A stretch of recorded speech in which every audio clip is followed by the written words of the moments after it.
Everybody, hello and welcome to the Five Guys on Live as we end the year. Everybody, welcome, welcome. Gentlemen, how are you doing?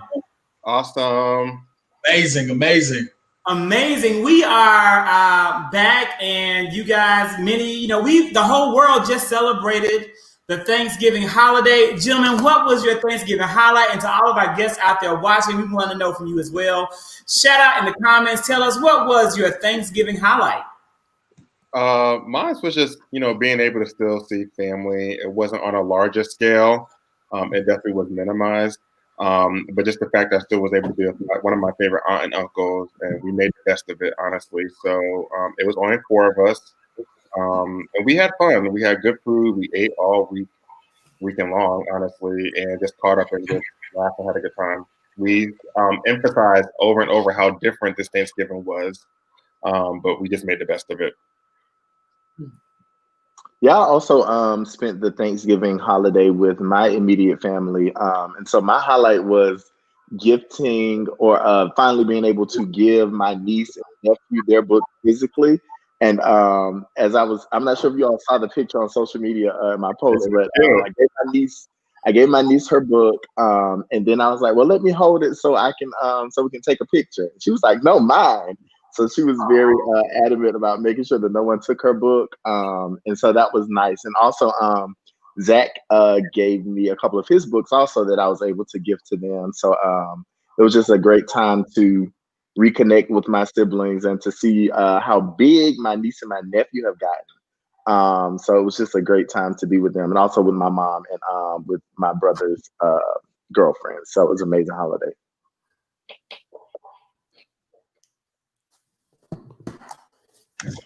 Yeah, so my holiday highlight rather was dedicated to this guy right here.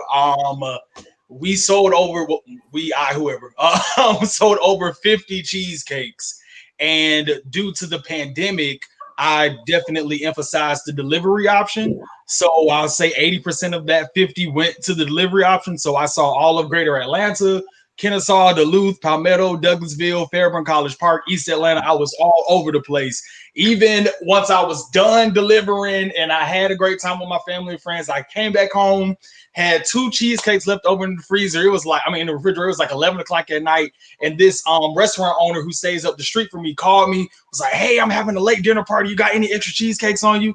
Sure. So we broke a record number in sales this holiday season. So I was very grateful and thankful for that. So yeah, and then of course again having a good time with my immediate family like everybody else did. So yeah, really good.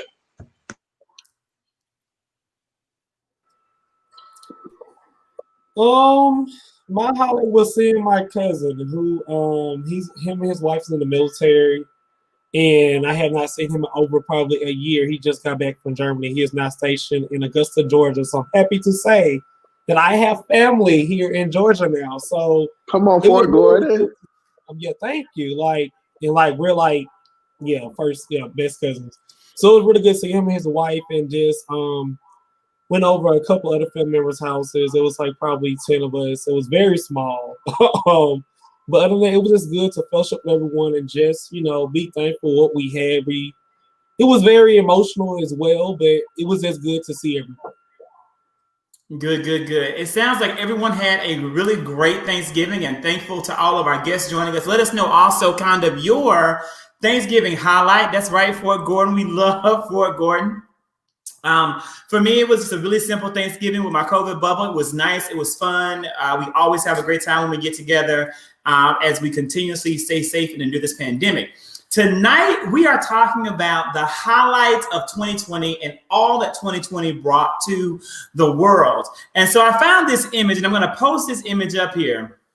And I want you guys to tell me what stands out to you about the image. We'll give everybody some think time. And I also want our viewers to also join in this discussion, because this is an image I found online. I typed in 2020 year in review to kind of remind me of the highlights of the year, to make sure that we are able to really hit a variety of things. But I want to know from you, what stands out to you? And we'll now go back to the Five Guys. So I mean, honestly, the only thing I really know in this picture is Biden, the pandemic, and the killer bees that had happened earlier this year. And that's what stands out to me the most. I don't really know about the koala bear, and I know he's the prince or something like that, or Well, yeah, I know all the events, but it's not about quizzing you on the events, right? So I can say Biden is president. There was a massive fire in Australia that killed so many animals and that just ravaged the bush. You have, Prince Harry and Meghan coming to America, leaving and abdicating from their royal duties. You have, Jeffrey Epstein's, lady who was involved in the sexual harassment. He was found guilty. Then he committed suicide. Then you have Kim Jong-un, those are the murder hornets. The coronavirus. But to me, this is what stood out to me, and what really kind of pissed me off is that, to me, the most relevant thing in 2020 was the social unrest and protests due to the continuous killing of unarmed, innocent Black people. Yet when society or this pop culture world wants to give us the year review, this image, the first one that came up on Google, completely omitted that entire movement, which I think is absolutely disgusting. And, I think it goes to show how we can easily be erased altogether from the narrative. You mean to tell me that Meghan Markle and Prince Harry mean more to the review of this year than the murder of George Floyd? But even more so than that, Zach, even more so than and also Breonna Taylor, but even more so than that, just to think about the value that is placed on the lives of animals in many instances, or buildings in some instances. Like, what was the building? Was it Notre Dame that burned down? Notre Dame Cathedral. And then we need to stop using straws because we got to save the turtles, and we got to go put the fire out in the rainforest. It's like everything is more important than Black lives. So yeah, that is crazy. But to piggyback off of that, of course, coronavirus. That's one of the big things that comes to mind for me. But do y'all remember at the beginning when people thought that Black people couldn't get coronavirus? Right. Like how ignorant was that? Right. We're like, yes, finally something that we can't get. But well, that's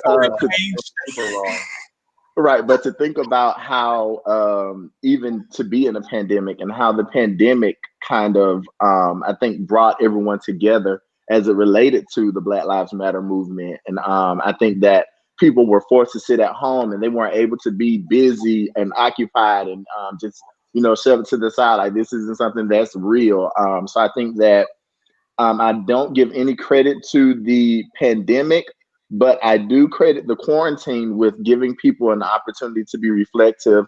I'm seeing so many businesses come out of the other side of this quarantine. And so, like I said, so many lives were lost that it's hard to give credit to the pandemic. But the physical act of being quarantined in our homes, it did have somewhat of a lasting effect in many different ways on our society. Mm-hmm. Yeah, that's well put. Just going back to that picture that you posted earlier, Zach, I think the thing that out of those items that stood out to me, it's probably the most recent thing that just came across my timeline was the killer hornets. I think CBS News reported something, and they had a picture of the scientists or whomever taking down the hornet's nest, and they were fully dressed in astronaut suits, and they had like quarantined the whole tree that the hornets had nested in, and they had to it was a whole surgery process on this tree to remove the nest and then kill. And I think they had like over 50 queen hornets that they found in that nest. Wow. So thank God that was dismantled, or that would have just thrived and flourished in the Northwest, and we see how that could potentially affect the whole country. But yeah, outside of that thing, it's just so hard to believe to look at those pictures. And even when you said the koala and completely forgetting about that fire that happened in Australia, and just everything, with Rance Allen passing away, Chadwick Boseman, Sean Connery, just Kobe Bryant, Kobe Bryant at the top of the year.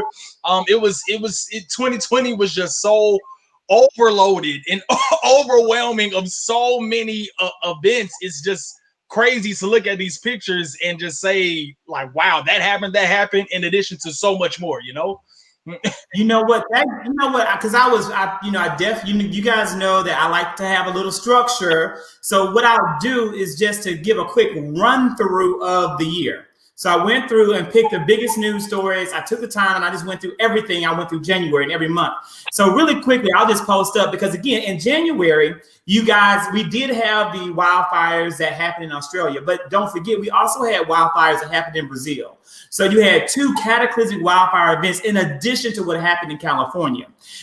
From there, we also had, of course, the passing away of Kobe Bryant and his daughter Gianna in the plane crash that happened in California, Los Angeles. That was another major event, another celebrity life lost.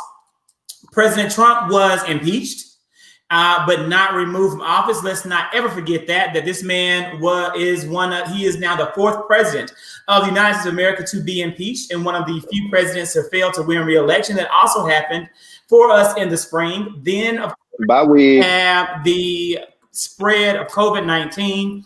The very first case of COVID-19 actually was, I want to say, November the 18th or 19th. So November 18th was the birthday of COVID-19. It became a global pandemic in early March. Schools in America shut down also in mid-March, and many of them haven't returned since. We also then had, of course, the international protests around the killing of Ahmaud Arbery, Breonna Taylor, George Floyd, and a host of other Black lives that have been devalued in our society and lost to unnecessary police violence and brutality. Then, of course, we lost several major people in our nation. We lost John Lewis. We lost Ruth Bader Ginsburg, and we lost, as you said, Vince, Chadwick Boseman. All of that happening throughout the course of this year to then finally end with my favorite picture of the year, your current president, Donald J. Trump, who has lost his re-election to president, to Joe Biden, as well as his every effort to steal the presidency from him, as well as destroying American democracy. Quick rundown, gentlemen, of our year in review, and just wanted to know from you guys, is there any story beyond this that really resonated with you as one that needs to be remembered by historians as something that mattered in 2020? I feel like you hit pretty much everything that happened, honestly, that was major. Guys, do you feel like there was something that was missed? I would have to say, in terms of just historians should remember, Georgia turning blue. That hasn't happened since 1992. Yeah. So I think that was a highlight, a good highlight of this year for the country. And then, of course, Trump not being reelected, praise God. Georgia turning blue would have been mine. I guess for me, I went to my first protest in Atlanta during that time, and it was a different feeling when you're marching with people and for a cause, and just seeing everyone come together, even having different groups of people from all type of Black people that's coming together, gay, straight, whatever you want to be, just coming for a cause. That was beautiful, just to walk and, I feel like I was walking and making history. I feel like this is going to be a day to remember in Atlanta forever. I really hate the fact that they didn't put that in the year-end review. That was very weird. But again, we have to tell our own story, so there's nothing new under the sun. And honestly, my favorite end of the year review is going to be Donald Trump being gone. That's all I can say.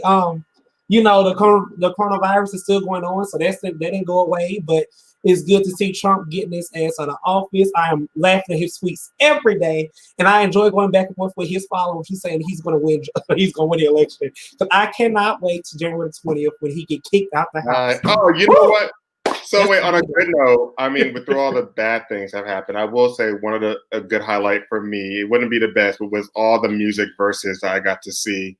Some of the iconic people, from Brandy versus Monica to Gladys versus Patty, to Young Jeezy versus, Gucci Mane, even though that was a whole mess. But to see some of the iconic people just truly have good verses and actually enjoy the music and celebrate music in the midst of all this mess, that was something I truly enjoyed watching. And to answer Candy's question, is a duchess. She's the Duchess of Sussex.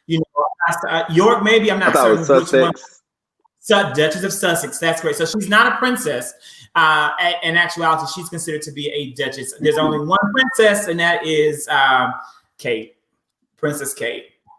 Because unless again something happens, which again it seems like it's going to be such an impossibility for them to ever be able to ascend to that throne.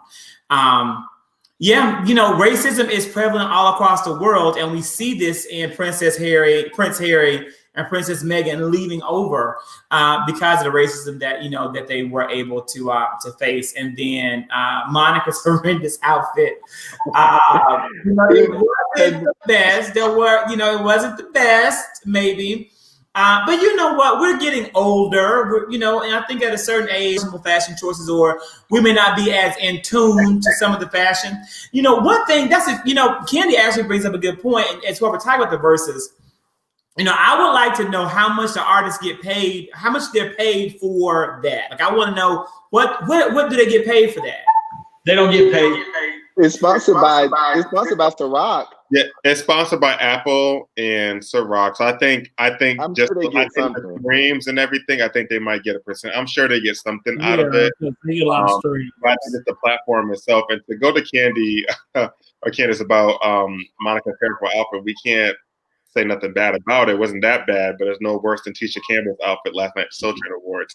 I didn't watch. And mind you, Monica did win the Lady of Soul award last night. So, And I didn't hate Monica's outfit. I just hated the way that it kind of it looked. But just the way it fit in that one spot. But no, it was cute. It was Monica giving high fashion. She had a cute performance last night. The Soul Train Awards was good last night. Jasmine Sullivan killed it. Period. Honestly, though, for the highlight for me, besides Brandy and everyone else, Shanice killed it on Decipher. I don't know if you guys watched it and heard her. Like, she murdered it. Like, her voice, she still got it. Yeah, that whole collective did a great job. Shanice, DJ Moore, Shante Moore, and the guy from Mint Condition. I always forget his name. But that whole Soul Cypher, yeah, that's what it's called. The whole Soul Cypher was really good. And it just goes to show you just that raw, pure, true talent when people just used to get up there and sang their faces off. Auto-tune was not existing back in that day when they were in their prime, and just the gimmicks and the riffraff that a lot of mainstream artists flourishing in today, they didn't do it. And you just see that their talent has withstanded them through time, and they still sound amazing, and they sound even better than they did when they Shanice sounded amazing. She sounded really good. People throw shade because they only know her her 1-2 song. I Love Your Smile, but she went above and beyond yesterday. She really did. So I didn't watch it. I didn't watch this Soul Train Award. But if you're saying it was good, I will go back and watch it. If I don't find it to be good, I will judge you both. So I'm going to definitely give it a chance. Last night, what was I didn't really watch. I didn't watch TV last night. So I'm going to go back. I will watch the Soul Train Awards based on this recommendation of great music. As you should. They're celebrating Black excellence. So but I just want to know, why are we giving Soul Train Awards to people who's like under 50? I think like that's rude, because it's a lot of people that we don't even show respect to until they are gone. Just like, i.e. Betty Wright, who was a great singer in her time, who they didn't really notice her till you're gone. So we giving out like to these Beyonces and Monica and Brandon, which is good. Well, they're really good. It's people before them. It's people before them who should be getting awards and have not even got recognized yet. That's how I feel, But Rodney, I think you bring a valid point. And Betty White passed away this year too, didn't she? No. Yeah. There you go. Betty White passed this year. Yeah, she did. She sure did. She passed away this year. Bam, 2018. Right. Yeah, I remember. Betty Wright, the daughter was still alive. Right. Yeah, Betty Wright. Betty Wright. Yeah, I was Right. Totally different Betty. Yeah. Betty Wright. Totally Betty different Wright. You talk about I was thinking No Pain, No Gain. Yeah, No Pain, No Gain. Clean Up Woman. Yeah. yeah, right. Mama, put some lyrics down there. That's your girl. Yeah, I'm just saying, but I mean, you get what I'm saying? This for you being that's your realm. You see what I'm saying? Like, we overlook people who open doors, like Lisa Fisher. Like, I mean, it's so many great singers But Rodney, from I'm the sure they got 80s their to awards the when late they were 70s out to the singing. early, like, I'm just tired of seeing, like, it's every year either Monica or Brandy is getting an award for Social That's Award. not true. No, that ain't true. Rodney, that's Yeah. not true. One and two, you gotta think that the people that are getting the awards now, it's their time. When those people were out, I'm sure they were getting their awards because they were out at that time. These people are out and current and making music, so of course they're gonna get acknowledged for it. And I think, Embedded right. and I will also say, I think BET is infamous for giving some of the older generations who paved the way for music recognition and awards and et cetera, et cetera. Yeah, I have to agree. There I you just go. think it's That's my girl because I love Betty White. yeah, I think it's based on who's releasing music at the time. I think what you're referencing is like when BET honors, when they have those tribute moments and it's just a whole show, or Black Girls Rock. It's a whole show dedicated to tributes. I think those type of venues should be utilized for what you're speaking about. But in regards to like the current quote unquote award shows, they're probably just putting the net out there for people that are releasing music. Right. However, I will say this to your credit, I think that there is a wide range of R&B and soul artists outside of the mainstream, Beyonce and Bruno and those people that do consistently always get nominated for the sake of if they have a name, and that if I'm an award show and I'm releasing that name, then that's going to be a draw for their fan bases to potentially watch, even though Beyonce and Bruno and the rest of these people do not show up to these Soul Train Awards, whether it's a pandemic or not. So I feel like if you ain't gonna be there to get the award, if you're on tour, you don't need to be nominated. That's just how I feel. I think it's a slew of other people that need to be nominated in these awards, and there's so many other albums and great artistry that get looked over time after time after time. But they look at machine or label behind you, then they have to create awards like the Certified Award, and then you got Monica, Brandy, Ledisi, PJ Morton all in one thing, and Kelly Rowland, and all five of these people are super talented. So who can you give that to? But then you go to the actual R&B Pop Soul Award, and it's just like Doja Cat. It's like great. Okay, so and it wasn't a Lifetime Achievement Award; it was just the Lady of Soul Award. Yeah, even when Lizzo beat old girl, what's her name? She sound like I can think of the girl name. I got her CD. I got her album on my phone. So it seems like that award led to Rodney's consideration around this award competition is, do we need to honor older celebrities or singers or artists, or did Monica deserve this Lady of Soul award? So I want to know from those of you watching, do you feel as though Monica we definitely want to know from those watching, do you feel as though Monica deserves this accolade? And then, gentlemen, I want to kind of your perspective on that. Did Monica deserve this award, or did we skip, or did the Soul Train committee skip over people who may have been more deserving? Yeah, I mean, they say lifetime achievement for people who's like under 50. Like, what the hell? Like, I don't get that. I don't understand it. I'm glad. Oh, Candace, see what? Okay, I'm glad somebody's still talking about. But like, I just don't agree with it. But you know, if the people like it, I'm here for it. But well, Candace, it wasn't a lifetime achievement. Again, it was called the Lady of Soul Award. So the question is, do you believe that Monica deserved the Lady of Soul Award, not the Lifetime Achievement Award? But aren't they the same thing? It's not the same thing. No, because Mary J. Blige won the Lifetime Achievement Award at the BET Awards last year. So we also have to keep that in mind, that you have two outlets between Soul Train and BET Awards that are honoring people at the same time. So though one may not get honored in this show, they probably got honored last year. Right. Or you also got to think about it. I mean, let's call a spade a spade. Mary J is like still a mainstream R&B, rap, hip hop artist. Monica and Brandy are, right underneath that. So they're going to give those Monicas and Brandys and Jasmine Sullivans a lot of TV shine on the Soul Train, and those mainstreamer more artists going to get that BET spotlight, if you will. Because actually, Jill Scott won the first Lady of Soul Award, Brandy won the second one, and now Monica is the third recipient. Well, SWV won, Yolanda Adams, then Monica. Wait, so she's the fifth one? Yeah, she's the fifth. Okay. So I just Googled it real quick. Yeah, Lizzo beat Ariana Lennox in an award. I feel like Ari Lennox should have won. Like, and to what you guys say, if you're not really popular, like Lizzo had no reason for winning that. That was so absurd. We can't use the term popularity when, you know, most of these awards are guided by record sales and streams and plays. So you can say that someone might not be as popular. So just as it is beneficial for the award show to include some of these artists that might not be as mainstream as others, is also beneficial for those artists, because then they get a chance for people to say, well, who the hell is Billie Eilish, or who the hell is, you know? Well, the Grammys are rigged, and that's of course. Thing. And I'm mad that Brandy was not nominated for anything.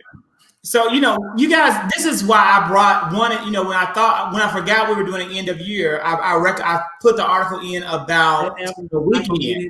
It's so clear, and I'm actually working on a TikTok about this so I can share this information with the world.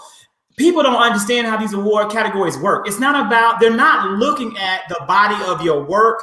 They're not necessarily looking at the quality of one song or one album. It's called an academy. The Grammys are an academy of music recording artists. And what they do is this: they look at a variety of factors. And to be honest, I hate to tell you guys this, it's also many times about popularity. If an artist has not done the networking in the industry, not only for themselves and by themselves, but also with their record label having done it for them, their manager having done it for them, their PR people having done it for them, they're not going to be known by the industry. Lizzo has excellent people behind her, and she's well financed, so she's able to put her name out there so more people recognize and know the name Lizzo compared to Ari Lennox. It's not about the quality of their music. Unfortunately, maybe it should be, but that's just not how it works. So you had The Weeknd being angry and upset because he didn't get any Grammy nominations. People are upset that Brandy didn't get any Grammy nominations. Well, unfortunately, The Weeknd, his people and he himself may not be currently popular with the voting members of the Academy. And the same may also be said of Brandy. So all we can do is say that's just how they work. That's just how the Academy works. It's just like that's why artists thank the Academy, because those people vote. It's not critics, it's not you and me, and it's not record sales. The Billboard Music Awards and the American Music Awards, those are about your record sales. So the more you sell, that's why those winners are chosen. But the Grammys are based on the members of the Academy and how they choose to vote. Many times it takes a whole career to build up your network. That's why Beyonce is now reaping in the rewards of her time, when at one point many people complained about Beyonce not being nominated herself, but then Beyonce didn't have the network or the net worth that she currently has. And I don't think it's these young people that break through, like Billie Eilish, who did that last year. But Billie Eilish has a major network behind her, pushing her. So every year, your different record companies select the it person they're going to promote. An example of this was Alicia Keys. I don't know if you remember that, but Alicia Keys was the it girl for Clive Davis, who discovered Whitney, who made Whitney the it girl in her year. The same thing was done by Quincy Jones and Tamia. They pick their people and they promote their people. They call their friends. And Clive Davis says, we're going to make Alicia Keys the girl this year. Vote for Alicia Keys. And she won Grammy on Grammy on Grammy. That was the same year that India.Arie got no awards, although she was nominated. It speaks to the power of your network and also of your popularity. And maybe we should have our own based upon, Critics' Choice, but that's just not how it works. I have to agree with you, Zach. I think when around the time Monique was doing her award show campaign, and she made a very valid point about why do we put so much pressure and give so much a credibility to the Grammys and not really give so much to BET and Soul Train and other award shows. And I feel like when we start putting more precedence and putting more premium on those things, then this type of story that The Weeknd, or even when Jay-Z got robbed for 444, clearly even Beyonce getting robbed for Lemonade, and Adele, who won Album of the Year, had to get on stage and say, Beyonce, you should have won this award. So I really ultimately, considering the hypersensitivity that's around social justice right now, the Grammy Academy has been really doing a great job finessing and flying under the radar. I really think people got under the Oscars ass when they had that hashtag Oscars so white. Oscars so white.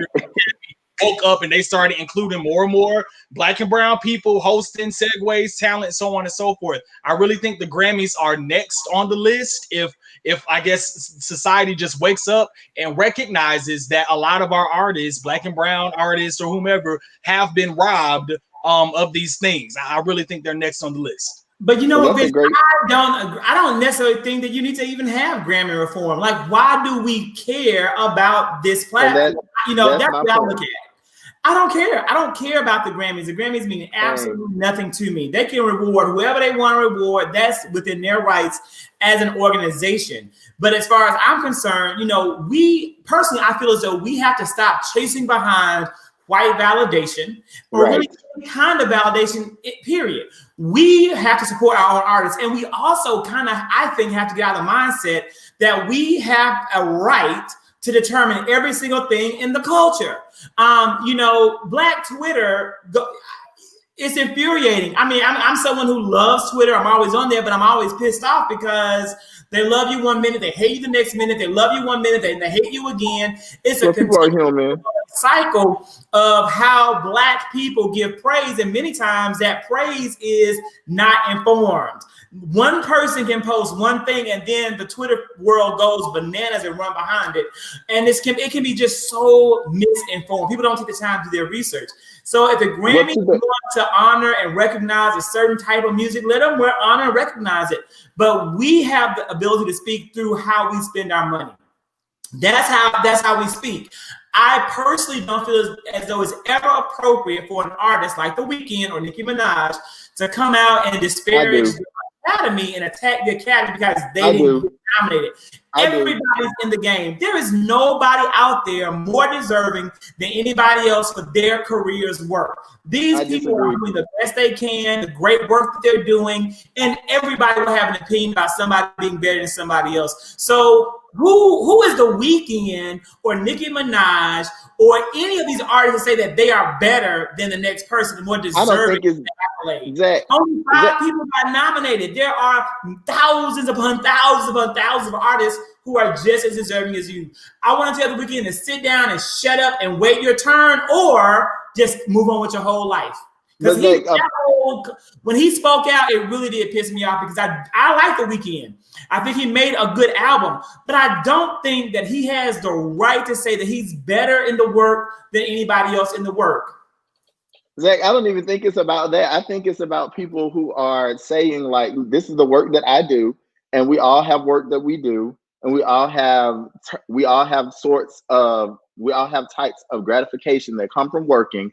And one of those things that come with it is external motivation. And so when someone is saying, like, I'm an artist, I've been doing this for 10 years, and I never won a single award from this group of people, regardless to what it is that they've done in terms of their sales, in terms of their fandom, in terms of their following. I think that we have to give some ear to their voice and not necessarily jump to attack or be upset with them about feeling some type of way about being overlooked. Because for me, I don't care about the Grammys. Like you said, I don't care about that. People talk about the EGOT. I don't care about the Emmys. I don't care about the Grammys, the Oscars, or the Tonys. I don't watch none of that. I don't care about that. But for some people, that is the pinnacle of success in their industry. And so I can see someone being upset or feeling overlooked or feeling like their hard work is going unnoticed. I don't think that's a point of or a place to ding them, but rather encourage them or encourage other people to stop holding these other shows to a higher regard than they need to be held. There is people, they need to do the work. If you want to win the award, then do the work to win the award. It's not based on what you think. It's a process. It's a process. That Cardi did in 1 year what Nicki did not do in 10 years. You cannot tell me that. I believe it's about the time. I explained earlier the process. I heard what you said. Let me also say this too. Let me also add to the whole piece of it. Number one, you have a whole entire, you have so many celebrities who never received their accolades, who deserve the accolades. I don't know if Alicia Rashad ever won the Emmy for her work on The Cosby Show. But is that right? No, I'm just, but Does this that is make it how it right? works. I know She for a fact that Andy Griffith, throughout his massive career of one of the longest running television shows and most successful TV shows in history, never won an Emmy for his work on the Andy Griffith Show. The same thing goes with a number of people that was on the famous TV show Cheers. That's just how it works. This is the thing. It Let doesn't me have say to this, work Darius. like Let me that. say Okay, this. okay. When you look at Cardi B, like I told you earlier, it's about her people. It's about how she networks. It's about what she's doing to get her name out there. Nicki Minaj burned a lot of bridges. You can't be nasty in any industry and think that that industry is not going to come back and reward you, even if you do great work. That is a sad fact of life. Google and look up some of the things Nicki Minaj has said, how she has treated people, some of the things that she's done. That speaks to why Nicki Minaj isn't getting her crown, because of how she acts and how she treats people.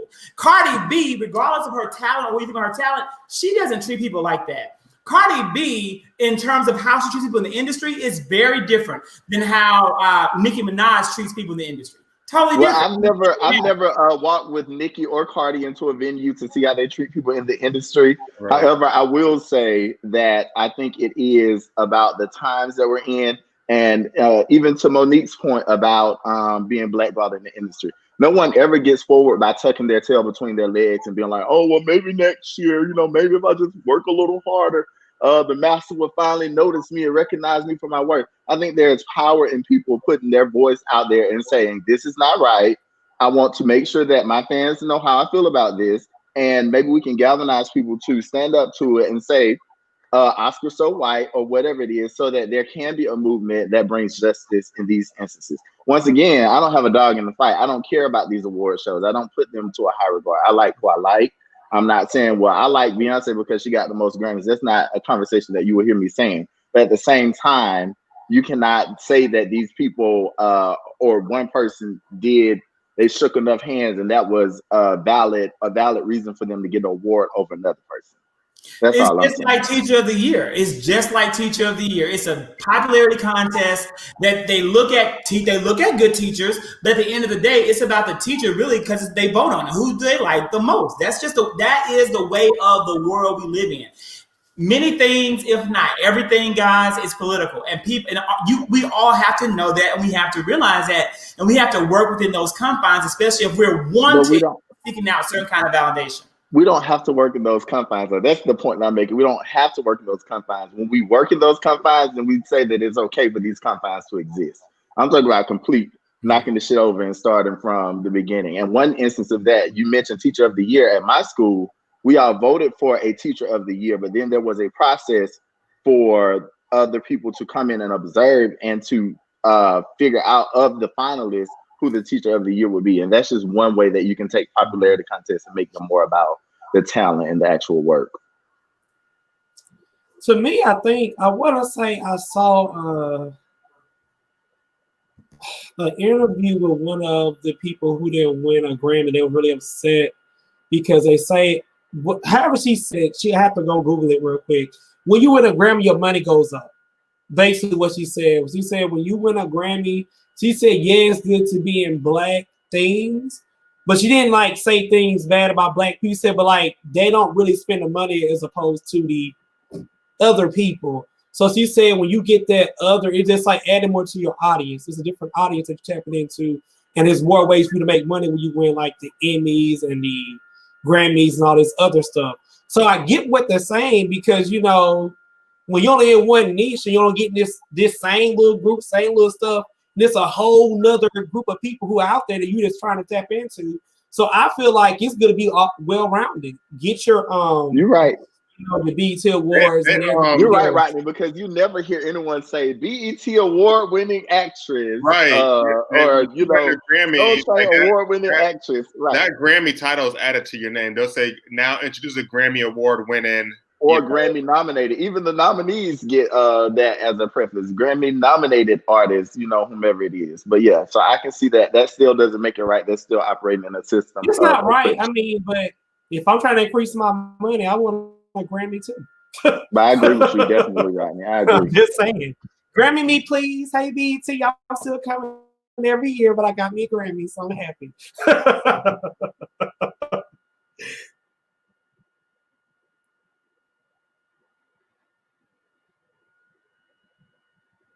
And so, and so with that, we go kind of from the music and we go from the Grammys, we go from the, Soul Train and Music Awards. And let's take a moment to talk about and reflect on the year that we had in television. There were lots of shows that came out. It was a big year for a number of programs. Gentlemen, what was your best in television of the year? Little Fires Everywhere. That was top five. Top five. Yeah, top five. Reese Witherspoon and Kerry Washington. That entire production.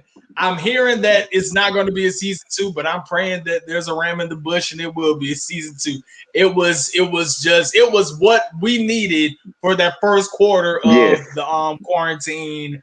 I was rushing for Hulu as soon as I think it was Wednesdays, whenever it was released, whatever date that was. Little Fires Everywhere was really, really, really good. A series that I started watching, I have to finish it though, y'all. Don't get me started, but P-Valley was so good. I still have not watched the final, I think 2 or 3 episodes. I just got to sit down long enough to watch the episodes. But P-Valley was down in the valley where it was good. Mm-hmm. Wait, you said you Look haven't? at CJ Ready. Good difficulty. So you said you haven't finished watching P-Valley? I got like 3 episodes to watch. Oh my God. Okay. It was like 2 or 3. I got to finish it though. I am so ready for season 2. Well, what is your season on the screen? You said what? What's your favorite show of the year? Oh, my favorite movie. When we were talking about it. Oh yeah. Movie, Internet issues over here. But no. My favorite show of this year thus far. I mean, can it be 2 or can it just have to be 1? Okay, so honestly, it'd be P-Valley and Little Fires Everywhere. Little Fires Everywhere was amazing, and I actually just put my aunt onto it. And when I went to visit them, she never seen it, so I was okay with watching it again because I loved it so much. So she was hooked, and she's ready for a season 2. But from what I heard was that they weren't gonna make a season 2; it was a one-time thing. So I'm hoping that they do make a season 2 because there's so much more that needs to be answered. And another show, I know you said just one, but another show that I really enjoyed, which was a limited series, which was called Defending Jacob. And that was on Apple TV Plus. And that was a limited series. It was a one-time thing. They're not doing it no more. I don't know if anyone got to see it, but it was really, really good. Mine will have to be C, which was played on Apple TV. But the top one of all is Lovecraft Country, because it was just the way the director really captivated my attention and really explained in his own weird way of thinking about what happened being Black back in that time. I feel like that should go down in history as one of the best shows in the world.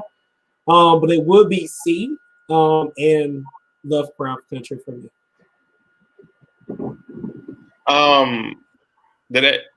Zach, did you say what your favorite show was? No, not yet. But you can continue.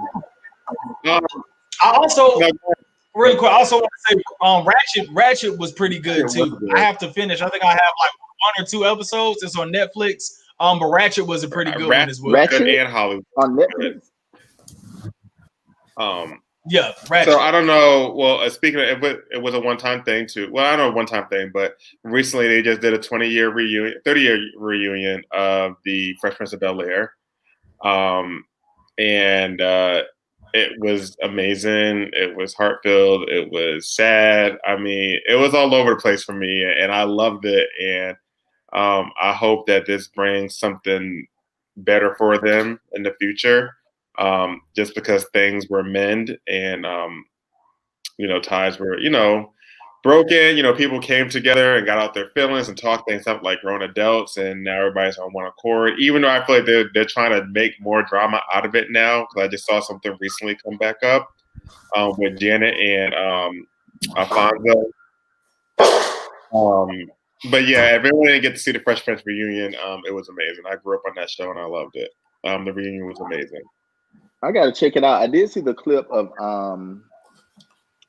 Aunt Viv, the original Aunt Viv, and Will Smith having their dialogue, and I thought that was a powerful moment. So I do have to check it out. Yeah, her story was actually sad. Like, I didn't even know all that was going on. One, two, I didn't know she was even actually pregnant in real life at that time when she was carrying baby Nikki.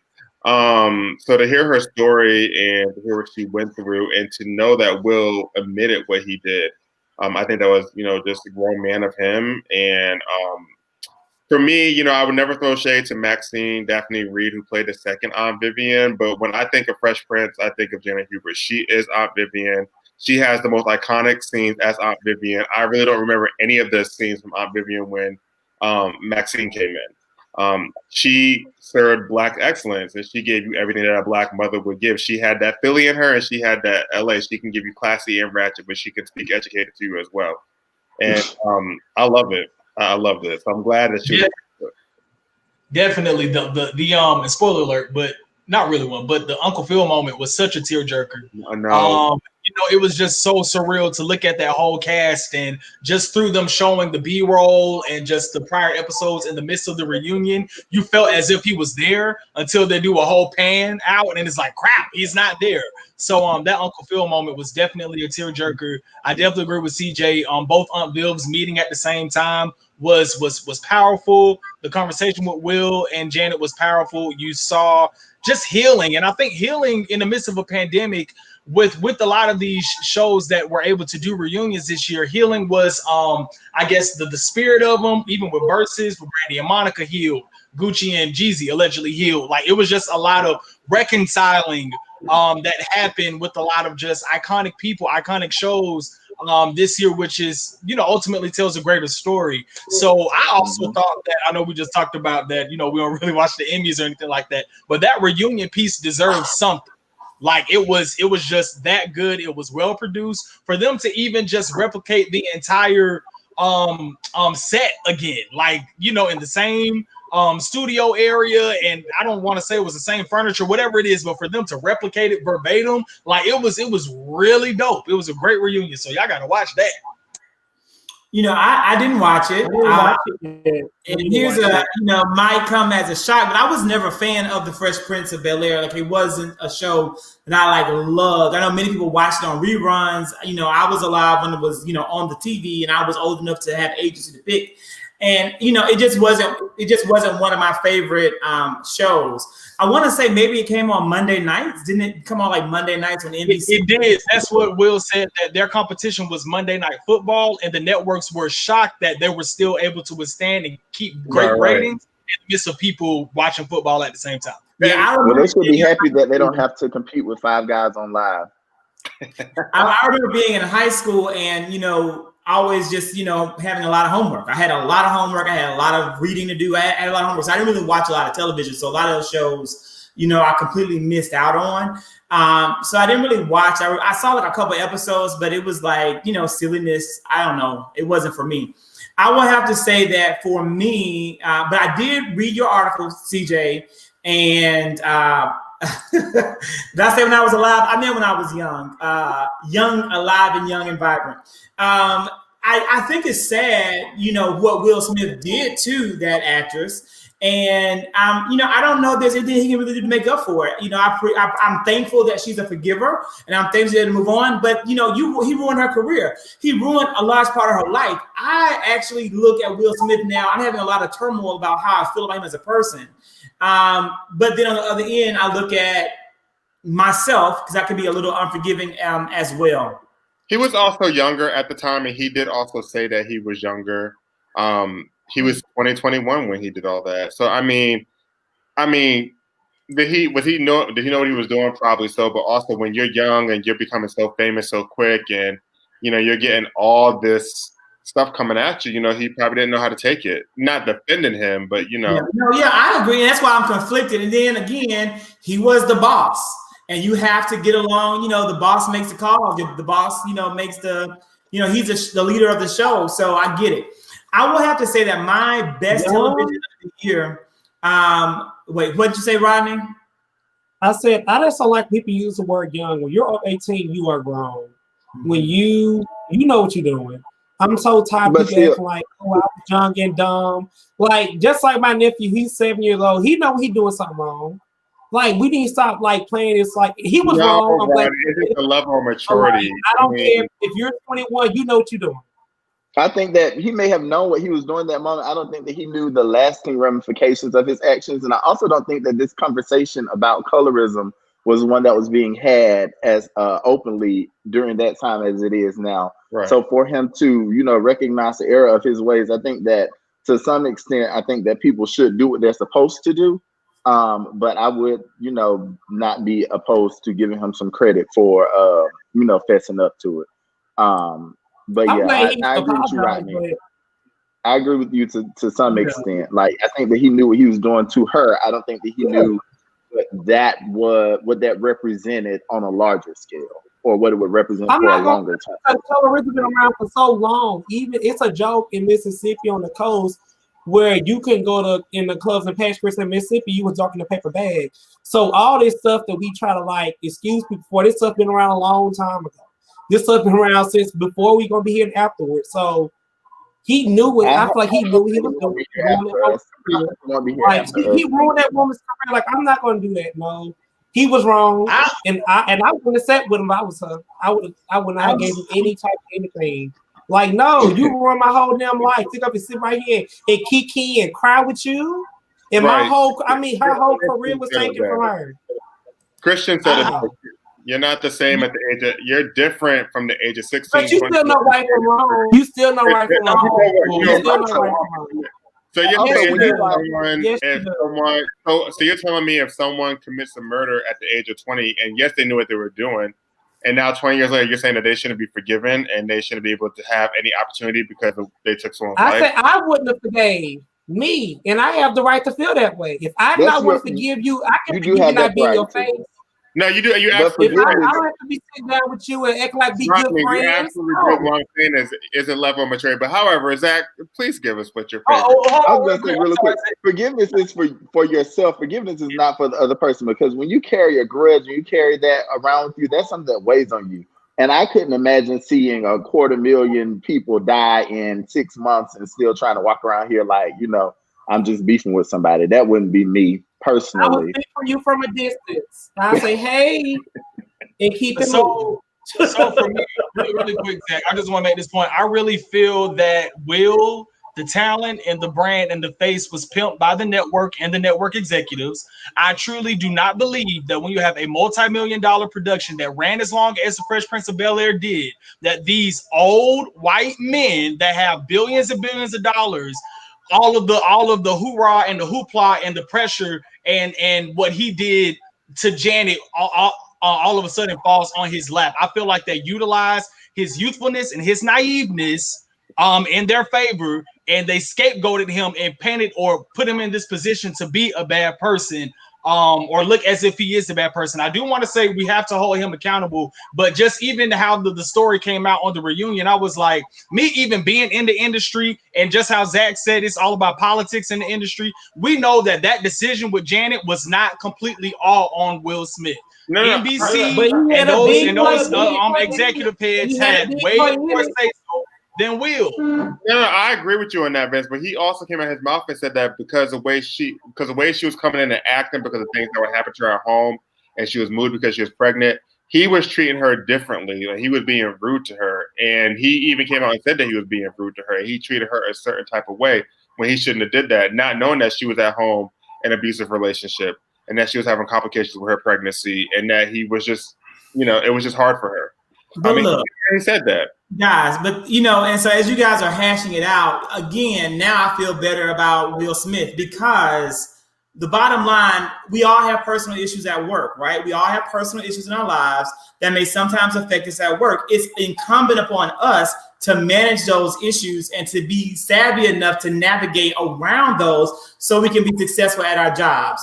The network and the TV producers and the people that run the show have the right to replace anybody at any given time for the good of the show.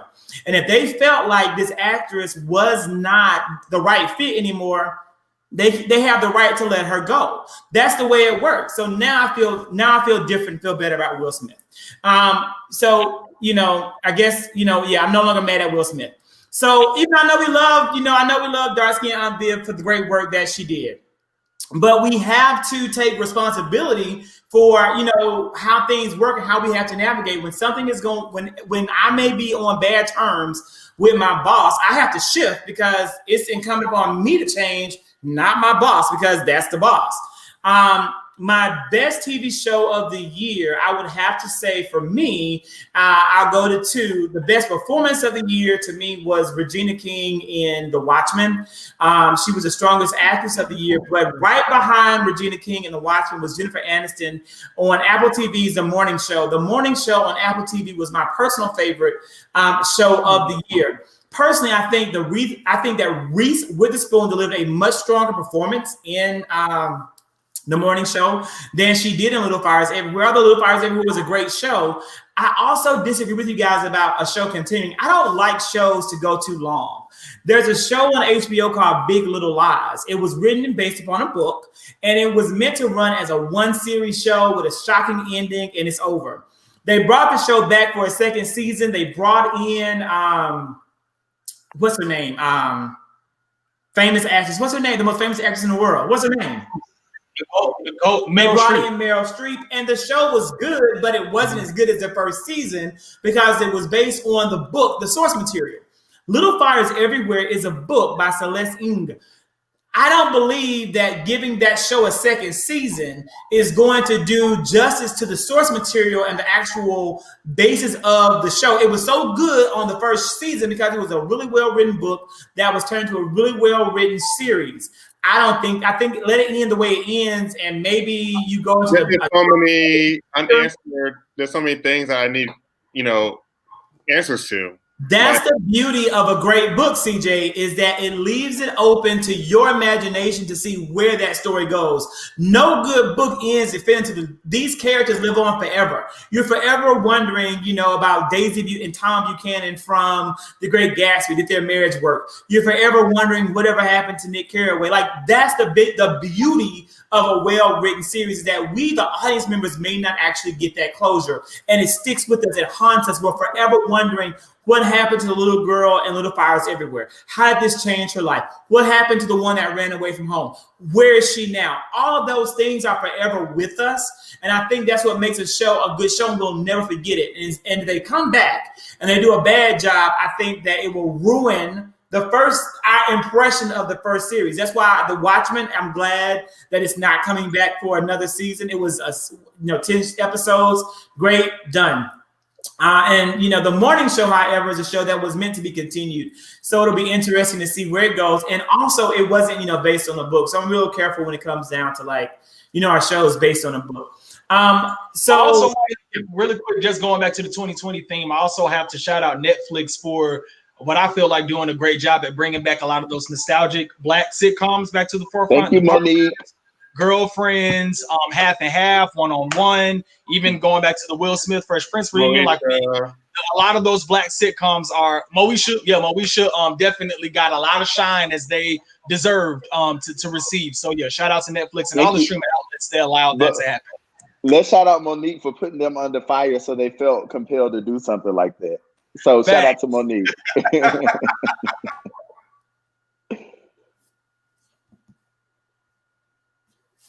Monique, I think she was back in the news again, where she was saying that Will Smith, recognized his Aunt Viv and that Tyler Perry should apologize to her. I think that was publicly. Yeah, she said that Tyler Perry should apologize publicly as he agreed to do it. Then she proceeded to play the voice recording of him privately apologizing to her and telling about the missteps that they made during the making or the production of Precious. He went so far as to say that he was excited to have her on board for one of his future projects, but he would have to do a lot of explaining to the network or something along those lines. But of course, in all of that, the only thing that people took away was that Monique was taken away from the moment with Will Smith and dark skin Aunt Viv, which is always Janet Hubert. What's her name? Please tell me, because I hate it. Janet Hubert.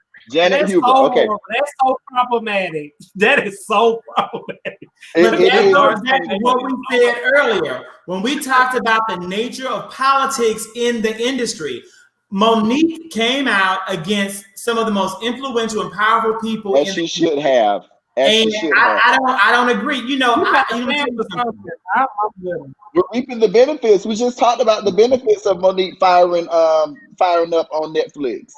what is can't the have benefit to it. Monique? Because when I see Monique, she's on Instagram working out, talking about her vegan But spaghetti. Monique is still getting a check. Monique has done a lot of work, but she probably has to work Exactly. every beginning of her life. It can live comfortable. Like, I don't understand people say, like, well, you've been in the industry for 20 plus years. Back then, the royalties was different, the pay scale was different. They can't change that. So every time they play the Parkers, guess who getting a check in the mail? Monique. So she's winning either way it go. And I feel like you should be able to call out people. Like, I don't give a damn. should. Like, that's a personal story. But like, if I feel some type of way, I'm gonna call you out. You know, when I was doing certain projects in the past, I had to let certain things go. It's because when you let everything that's overpass you and you just sit there like a bump on a log and you just don't care about nothing, what are you there for? You can't. When it's a problem, when you voice your opinion, that means somebody want to control you, and I don't like to be controlled. And I'd rather be a person of high character, of honesty and forthcoming, and I would rather be a person who takes the risk. Let's say she is digging herself into a hole. She's taking the risk so that the next person won't have to do this. The next person won't be saying, oh, well, that's just how the game goes, and you got to play the game to get ahead. People who say that, you know, that is how the game goes. And there's a lot of people who plays those games. But how do you sleep? Do you sleep well at night with your money, knowing that you've allowed a part of your character to go so that you can fit into this certain box that a certain type of person is trying to put you into? Or do you speak up when you feel that things are wrong?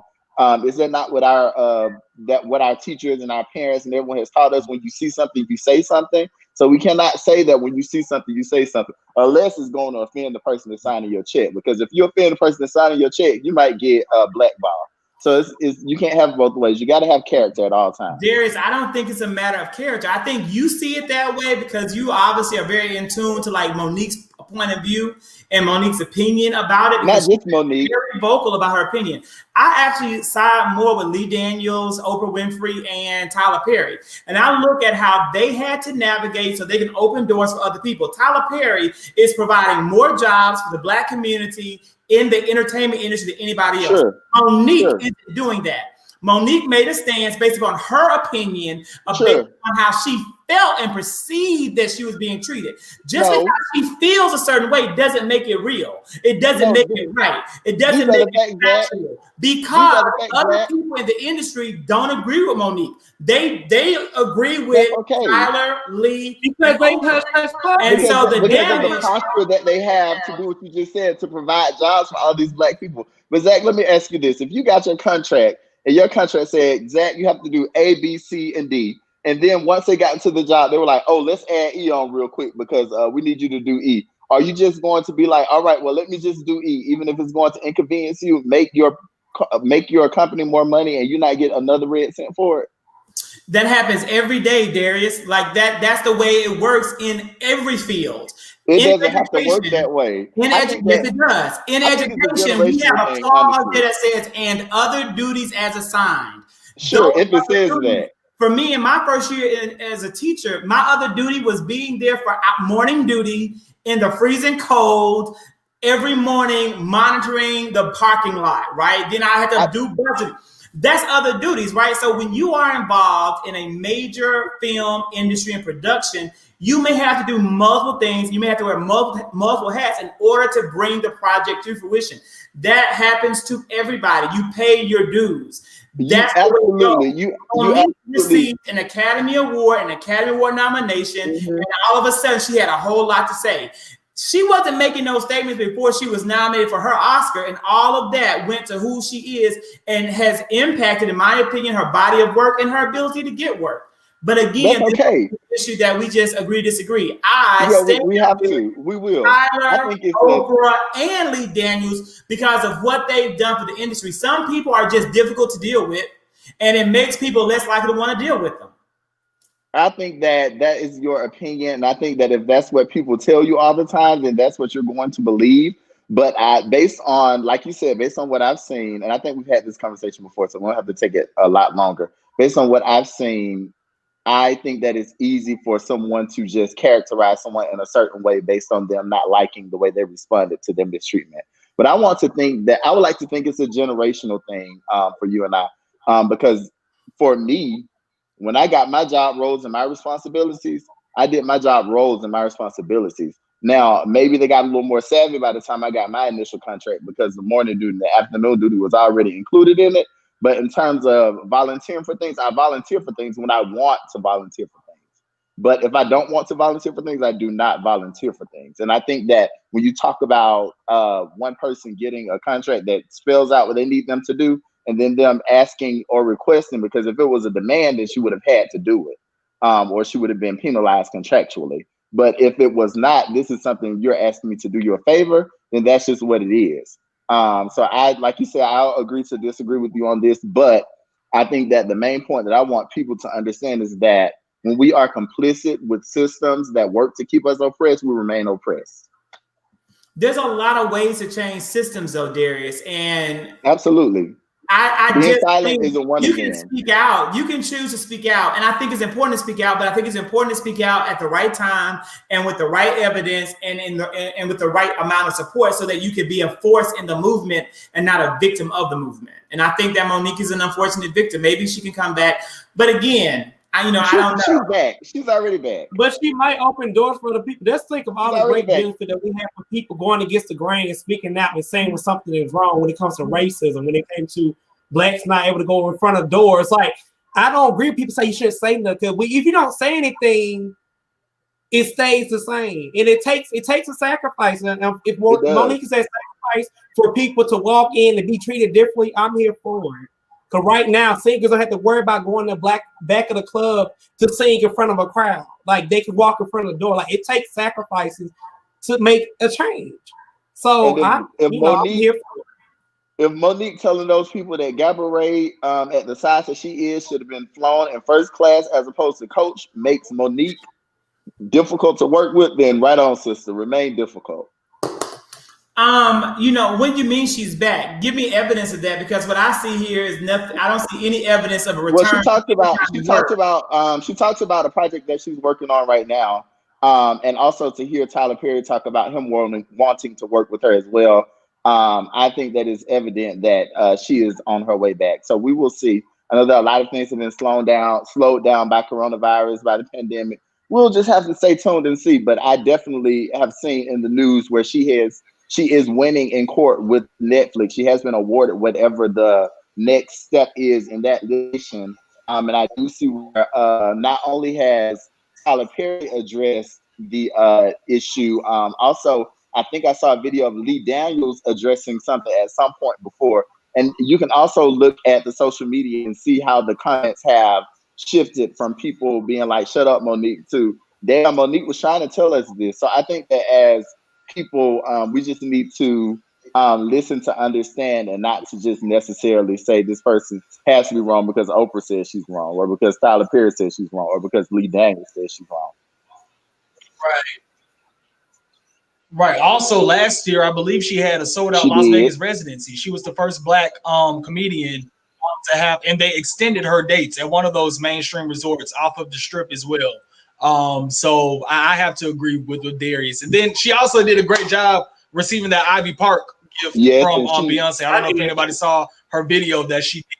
Because she got the plus size. She did a really good job doing that too. We're considering her making a little social media post to come back.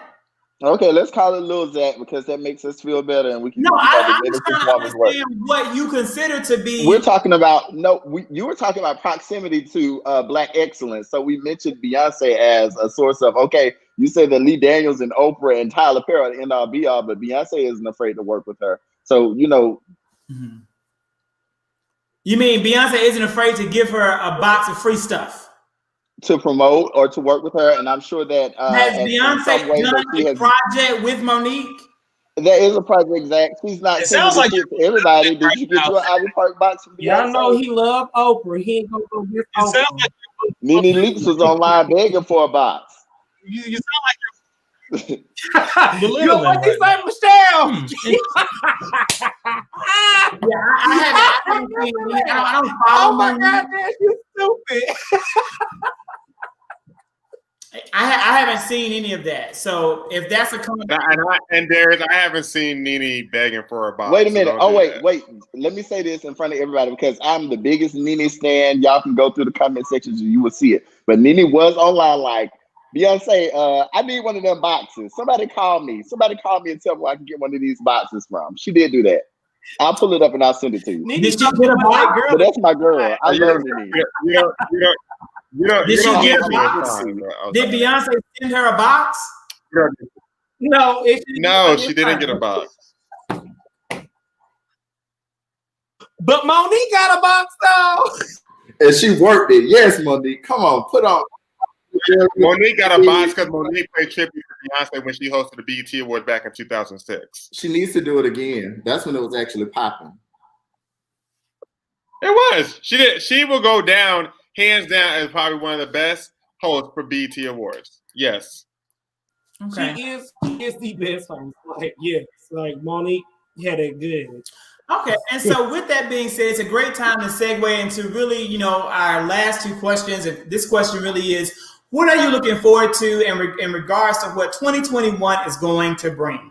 This is our very final show. Before we take a break, we will see all of you back in 2021 with a brand new revised format. But what, gentlemen, are you looking forward to coming to us in 2021? I'll go first. I feel like when we do that countdown at the end of 2020, that 10, 9, 8, when we get to 1, this thing either gonna blow up into smithereens or everything's just gonna turn around for our good. And I'm faithful and I'm hopeful that things turn around for our good, because if this thing go up in smithereens, we all need to start praying right now, because fooling with Monique and Beyonce and all the rest of them, all of us are gonna have. It's not gonna be good, so we got to make sure that we're ready for 2021. And then also, I'm looking forward to publishing 2 books next year, and just seeing how I can grow as a person and as an entrepreneur. So I'm excited about 2021. I'm hoping that instead of the world just bursting into smithereens, that we find the light at the other side of the tunnel. What is this burst into smithereens coming from? Like, what? It got to be the rapture, CJ. It's either the rapture is coming, or it's gonna be like Ashton Kutcher is gonna come out and be like, "You've been punked," and then it's just only a few things can happen. But I'm just prepared for whatever, come what may. Whatever happens, but I'm confused on whatever happens on New Year's Eve. You said what? Whatever happens on New Year's Eve. No, the point was that 2020 was such a shit show that it's either going to be the big finale and everything is just going to be like, all right, that was the end of the world, or this is going to be our turnaround and everything is going to be perfect in 2021. I got you. You got me now? Okay. Christian said, Jesus is coming. I just want you to know Jesus is already here and he lives within our hearts. So Jesus has already come. He's already here. He's in me, the living Savior. Hello, say that again. Gentlemen, what else? What are you guys, other things you're looking forward to in 2021? Well, for me, I'm looking for this pandemic to. Oh, was Rodney? We about to go ahead? I'm sorry, Rodney. No, you can go. It's fine. Go. No, I was just gonna say I'm just looking for this pandemic to make some kind of change, turn around. I'm excited to see, what Joe Biden has in store for us. I know he had him and Kamala Harris and his whole team. May I add, I'm happy the team that he's been adding, the diversity that he's been adding to his team, making it women and Black and all that good stuff. I was able to see that over the weekend. I'm just really excited to see what he's going to do, because I know him and his team have a lot of work to do. But I do believe that he's going to do the best of his ability. So I'm really eager to see what he's going to do. I'm also excited for new business ventures for all of us and those around me.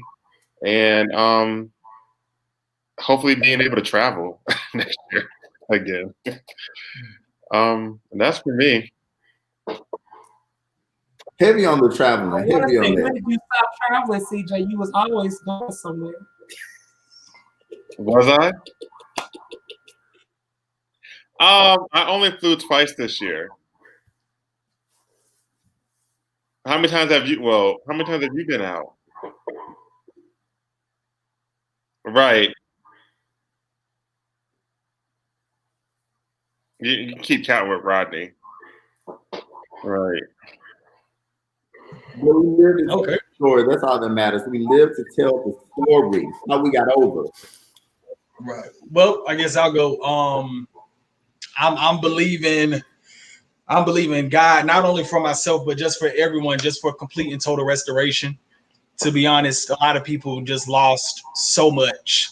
And I just really pray that any voids that have been left empty are fulfilled in whatever manner that people's desires are. For me, 2021 is already shaping out to be a promising year.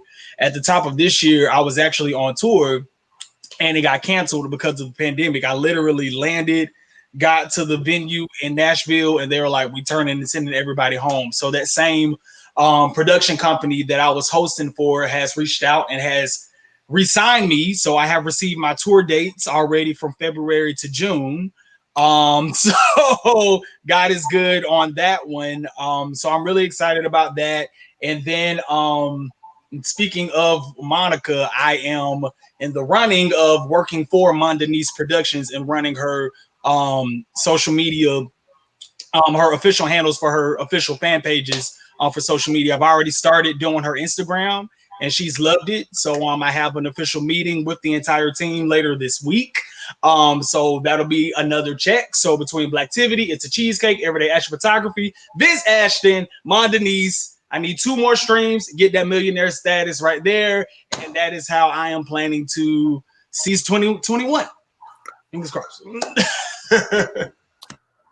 That was beautiful. That was really nice. Look at everybody winning. I'm so proud of people winning.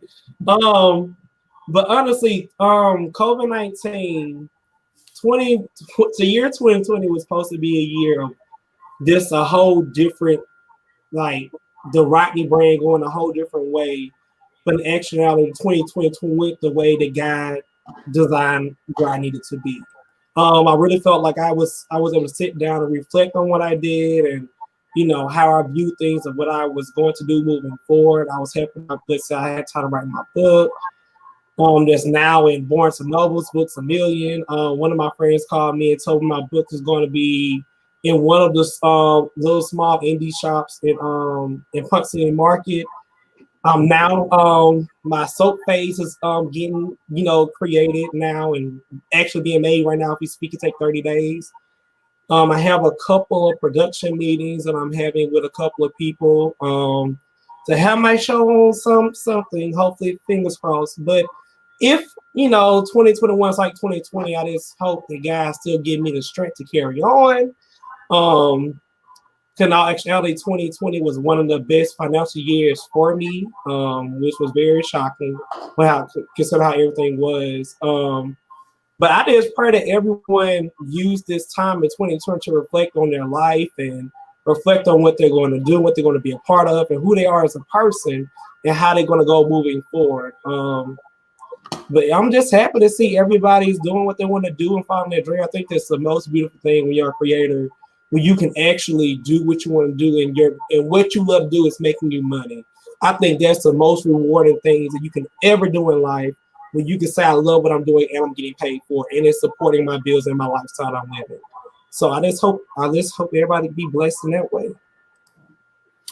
You know, yeah, I think it's an interesting, you know, story. I think many, you know, one thing I've noticed on TikTok is that there are all of these TikTok astrologers. All of a sudden, it just came out of nowhere, the TikTok astrologers, and they're talking about what's going to happen in 2021.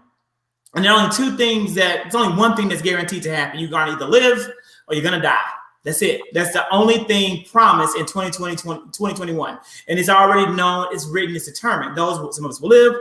I think we all will. Pray we all will. But some people in the world are going to die. That's the only thing that's guaranteed. Other than that, it's all about faith, and it's a faith journey. 2020, many people are going to have a lot of things to say about 2020. They're going to have a lot of negativity to say about 2020. But I think that we're living testimony about how God moves and works in times when it may not be clear. And I think there are many people's lives like that. I believe that 2020 was a year of massive change and upheaval in people's lives so that things could be rerouted. Some people in this world were in jobs they weren't meant to be in because those jobs weren't fulfilling their life's purpose and it wasn't giving them meaning. And those jobs are no longer there. And it's time for people to reroute, reconsider, and then refocus. And you're going to end up, if you listen to the Lord and you have faith, in a better place than you were previously. That is what I really believe 2021 is about. And sometimes it takes an international pandemic to reroute and reset some people's life and some people's choices. I have to say that for me, everything that, I prayed to happen in 2020 and 2019, God saw through in 2020 and gave me even more than I ever imagined possible. I will say this is the most abundantly blessed year of my life in regards to several elements. And I won't go into details because, I try not to go too specifically into certain things. But again, there's so many things to share in the testimony. I would have never done anything like this. I wasn't really even involving myself on Facebook until 2021 made room and time and made an urgent need to get information out about what was happening in the world. That's what brought me to this platform and made me say, you know what, this is the venue that I can use for my advocacy. There were a lot of, I wasn't making comments on Facebook. I wasn't engaging with followers and didn't care one way or the other about any of that. That's not how I was choosing to leverage social media. But in a world when information was being was like lies circulating, lots of misinformation, I chose to say I am going to do my part to contribute, and created 3+1 Media that started out as a podcast, and it became a live cast. Now it's a full-blown website that I'm using to promote people and promote things that I believe in and things that I stand behind. And so I'm going to continue to do that and continue to put more energy in that throughout 2021 while continuing to do my actual career and the things that I do. So I really think that 2021 is going to be another year for everyone to continue to build as we settle into the new normal that God has given us. And I think that we have to embrace that. When we look through biblical history, we can see all the upheaval that the people of Israel went through, and all they lost and all they gained, and all they lost and all they gained. And we're no more blessed or special than anybody else in the world. And we're going to go through trials and tribulations and ups and downs. And all we can do is hold on to faith that in the end, it's all going to work out for our good. And it always does.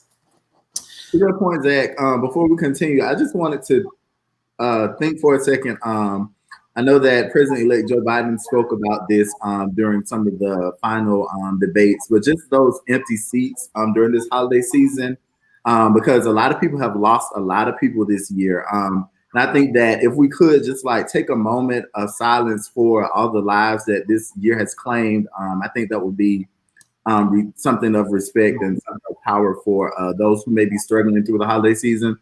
Something that I have identified with myself is that I suffer with seasonal holiday depression, whereas a lot of people are excited about the holidays. A lot of people are reflecting and thinking about all of the people who would be there or who have been there or who aren't there in that moment. So we just want to let you all know that if you are struggling and if you are having a hard time right now, we're right there with you.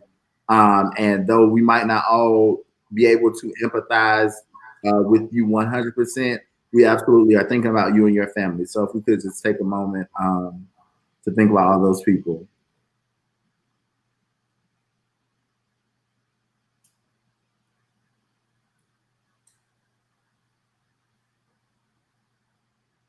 Amen. And I think that will be, a great way of, one thing that, I do is, again, at New Year's Eve, it's always a reflective time. New Year's Day is a reflective time. And so, definitely going to light candles and say prayers throughout that time frame to lead up to that.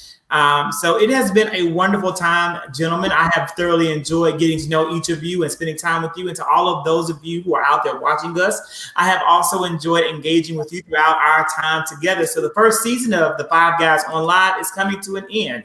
This season is brought to you by the five of us and Ryan, as well as a series of guests who've come together to make this a great experience online. And we can't wait to bring it back to you in 2021. We pray for you. We pray for your family. We pray for your loved ones. We ask that you stay safe, that you social distance, that you wear your mask, and that you make good decisions for yourself. I will pray for you, pray over you continuously throughout the holiday season. And we can't wait to see you guys again in 2021. Go vote. Vote, Georgia, go vote. And my birthday on Sunday. Bye, Dante. 13 here. Can I say something real quick? Dante, out of all the things you could comment on, you're gonna say can't wait for next year's argument. I am done. I asked you. I am done with Dante Wash. Oh my god.